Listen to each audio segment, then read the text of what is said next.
Кондрат Крапива, гонористый Персюк. Быває, правда в очі коле. Розгнав пастух свиней у поле. Один белізерний персюк, який обігав вёску усю, заранее сообшныру за вуголле, теперь таким меў выгляд важный, что носа не достать и сажнем.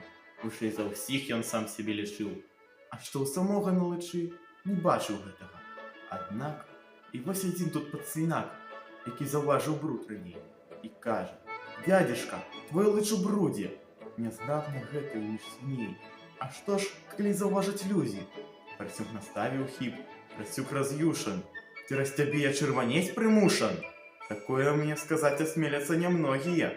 Дык гэта ж дэмагогія.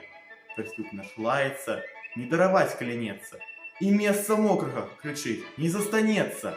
Ты мой свінячы гонар закрануў. І так ён пад свіняка грызануў, што той за сажняў 5 адскочыў. Персюк не надта быў ахвочы глядзецца праўдзе ў вочы.